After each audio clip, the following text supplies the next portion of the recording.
দেশের উন্নয়ন নারীর ক্ষমতায়ন ছাড়া অসম্পূর্ণ।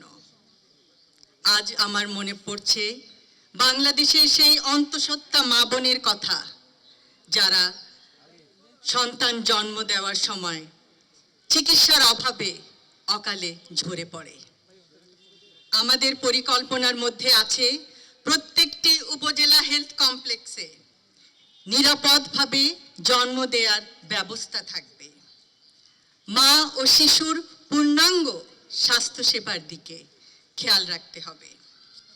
আমার আজ মনে পড়ছে অবহেলিত সেই কন্যা শিশুর কথা, যে প্রতিদিন ভয়ে থাকে, শঙ্কায় থাকে, সে বুঝি বাল্যবিবাহের শিকার হবে, কখন তার জীবনের স্বপ্ন চুরমার হয়ে যাবে। আমরা নিশ্চিতভাবে বলতে চাই, বিনামূল্যে শিক্ষা সম্প্রসারণ, মেয়েদের স্নাতকোত্তর পর্যন্ত শিক্ষা নিশ্চিত করা হবে। কোনো কন্যা শিশু আর মন খারাপ করে থাকবে না যে কখন তার সমস্ত স্বপ্ন চুরমার হয়ে পড়ে যাবে।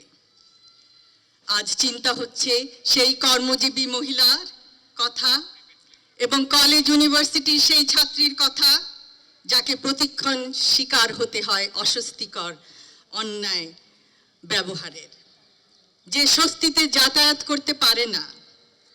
হাজারো লক্ষ গার্মেন্টস কর্মী বোন, যাদের রাতের অন্ধকারে চলাচলে নেই নিরাপত্তা, তারাও চায় সচেতন মাতৃত্বকালীন ছুটি।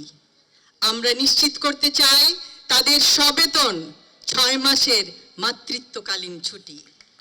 আমরা নিশ্চিত করতে চাই নিরাপত্তা এবং তাদের সুরক্ষা, নিরাপদ আবাসন ও যাতায়াত ব্যবস্থা, কর্মস্থলে ডে কেয়ার সেন্টার।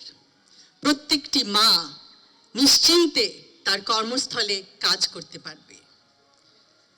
আজ মনে পড়ে সেই বয়োবৃদ্ধ নারীর কথা, যাকে সে কোলে করে বেঁধে দিয়েছিল একটি গেটের, বৃদ্ধাশ্রমের একটি গেটের সঙ্গে তার পরিবারের লোকজন। সেই মায়ের প্রতি আমরা জানাতে চাই, পিতামাতার ভরণ পোষণ আইনের কার্যকর বাস্তবায়ন করা হবে। আজ মনে পড়ে সেই হতভাগা গৃহিণীর কথা, যিনি আত্মহত্যার পথ বেছে নেয়। কেন? কারণ ছেলে মেয়েদের তিনি অন্ন সংস্থান করতে পারেন না।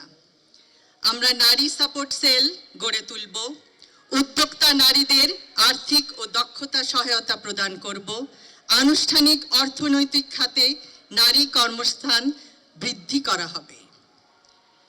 সুপরিকল্পিত রাজনৈতিক পরিকল্পনার মাধ্যমে অবশ্যই সমস্যার সমাধান সম্ভব। আজ আমাদের বহু আলোচকবৃন্দ, আমার সহ আলোচকবৃন্দ বিভিন্ন সমস্যার কথা জানিয়েছেন এই এলাকার। আমরা শুনেছি, আমরা সবাই জানি, এবং পরিবেশ সম্পর্কে, পরিবহন খাতে ট্রাফিক জ্যাম সম্পর্কে আরও বিভিন্ন সমস্যার সুনির্দিষ্ট সমাধান সুপরিকল্পিতভাবে উপস্থাপন করা হয়েছে আমাদের ইশতেহারে।